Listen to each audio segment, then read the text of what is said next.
Sahabat pendidikan karakter, ini adalah peringkat PISA tahun 2022 untuk Indonesia. Indonesia sebenarnya posisinya ada di peringkat 6 juga dari bawah. Kita itu dari sisi peringkat negara tetap tidak berubah yaitu posisi 6, tetapi parahnya kita itu dari sisi skor juga turun.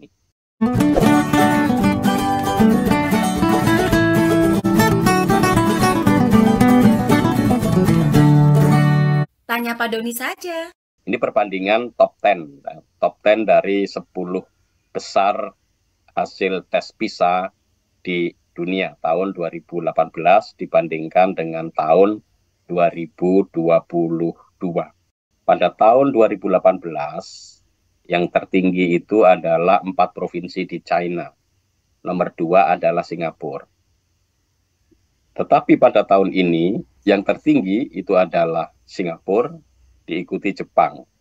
Mengapa di China itu tidak ada? Karena pada saat tes PISA dilakukan, di keempat provinsi yang di China ini sedang terjadi pandemi COVID. Sehingga pada tahun 2022 tidak ada data yang bisa diambil dari China. Maka Singapura naik. Secara umum Singapura itu di atas negara-negara OECD. Pada tahun ini dia posisinya ranking 1 karena pesaingnya China tidak masuk karena tidak ada datanya di sana. Ini perbandingan top 10. Top 10 dari 10 besar hasil tes PISA di dunia tahun 2018 dibandingkan dengan tahun 2022. Ya. Kalau kita perhatikan di sini ada beberapa negara baru ya. Tahun 2022 ini sudah tidak ada lagi Malta, Ukraina, Belarusia, Cina Taipei, Hong Kong, Makau Cina tidak masuk 10 besar.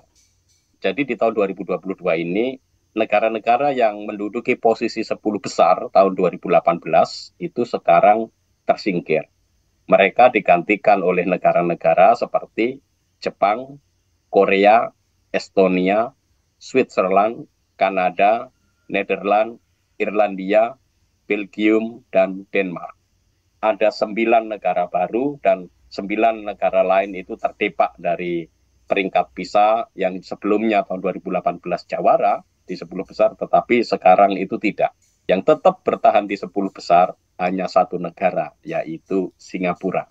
Singapura ini menjadi jawara, menjadi juara satu, mungkin juga karena data-data dari Provinsi Cina tidak bisa diambil. Nah, sekarang kita lihat perbandingan 10 besar dari bawah. Pada tahun 2018, urut-urutannya seperti ini. Indonesia itu ranking 6 dari bawah di sini posisinya. Ya, ini posisi Indonesia. Peringkat 6 dari bawah. Jadi tahun 2018 Indonesia di posisi peringkat ke-6 dari bawah. Nah, ini adalah posisi PISA tahun 2022. Di sini kita melihat posisi Indonesia itu naik, yaitu kalau dari seluruh negaranya, ini naik ke posisi 11. Tapi kita lihat di sini, yang nanti akan saya kasih warna merah, ini adalah negara-negara baru yang ikut tes PISA. Maka tes PISA ini ada 8 negara baru. Dan dari 8 negara baru peserta PISA ini, hanya ada 3 yang di atas Indonesia hasil skornya, tetapi ada 5 negara yang skornya di bawah Indonesia. Nah, 5 negara yang di bawah Indonesia ini siapa saja? Pertama, Kamboja. Kamboja ini menduduki juru kunci karena dia mungkin baru awal-awal kaget dengan model tes PISA, jadinya hasilnya jeblok. Dia posisi juru kunci.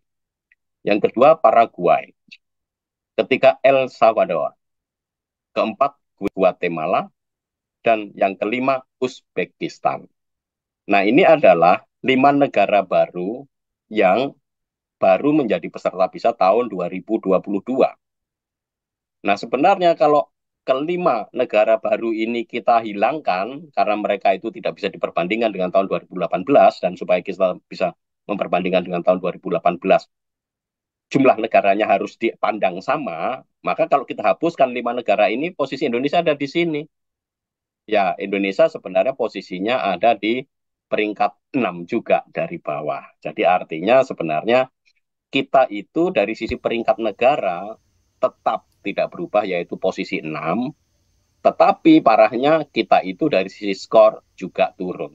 Jadi sebenarnya Indonesia itu boro-boro naik peringkat, tidak. Indonesia ini peringkatnya sama, tetapi skornya malah lebih turun.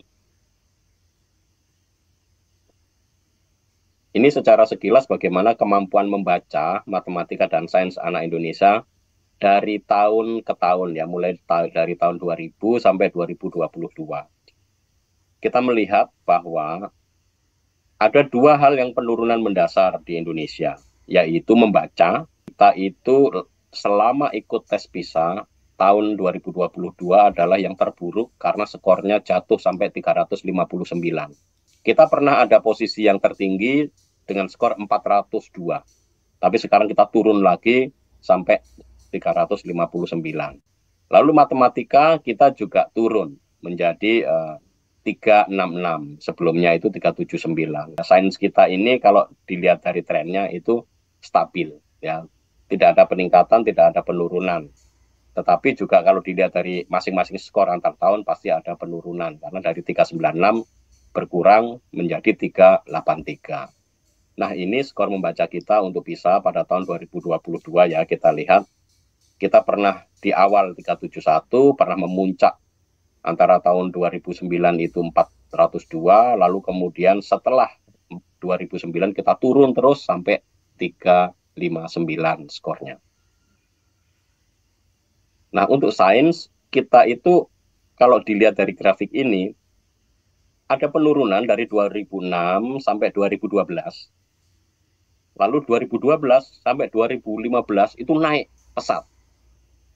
Kemudian turun sampai 2022 turun.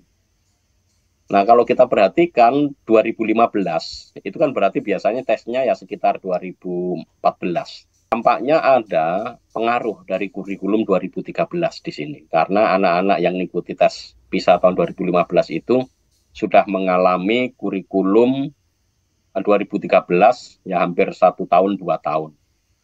Tapi juga mereka masih pergantian ya antara kurikulum KTSP ke kurikulum 2013. Ini menarik untuk dikaji dan dicermati kenapa sains kita itu meningkat pesat antara 2012 sampai 2015.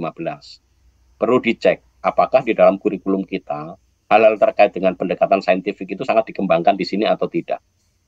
Saya rasa pada tahun-tahun ini 2012 sampai 2015 pendekatan saintifik itu banyak diterapkan di sekolah-sekolah kita. Sehingga tidak mengherankan sains anak-anak kita itu meningkat dibandingkan dengan yang lain. Ini sesuatu yang memang menarik. Tetapi setelah 2015 kemampuan sains kita menurun drastis, bahkan sampai 2022 kita turun. Untuk kemampuan matematika kita itu naik turun. Yang paling menonjol naiknya itu adalah 2003 sampai 2006. Nah, ini kita harus cek nih, 2003 sampai 2006 itu kenapa kita bisa meningkat sampai 30 poin skornya. Ini sesuatu yang memang harus dipelajari para akademisi. Bahkan tahun 2015 kita turun. Ini artinya di tahun 2015 ini sudah dieksekusi kurikulum 2013. Maka tampaknya di kurikulum 2013 ini harus dievaluasi adalah kurikulum matematikanya. Kenapa bisa tambah jeblok di sini? Tetapi pada tahun 2015 sampai 2018 ada peningkatan. Jadi artinya tampaknya mulai ada kesadaran bahwa matematika kita itu semakin turun, lalu ada gerakan-gerakan untuk memperkuat pembelajaran matematika dan akhirnya tahun 2018 naik. Ini kan sebenarnya masih kurikulum 2013. Kurikulum 2013 yang mungkin sudah diperbaiki standar isi kurikulumnya pada tahun 2015. Karena pada tahun 2015 kan ada perbaikan-perbaikan tentang standar isi kurikulum. Nah, ini harus dicek kurikulum matematikanya seperti apa. Dan pada saat 2018, ketika ke PISA 2023, 22, dari 2018 sampai 2022, tes PISA kita menjadi anjlok. Nah, ini harus dicek.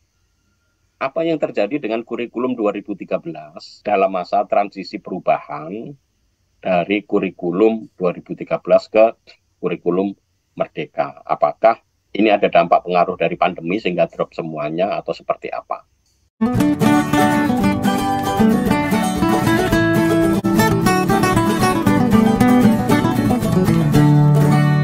Tanya Pak Doni saja.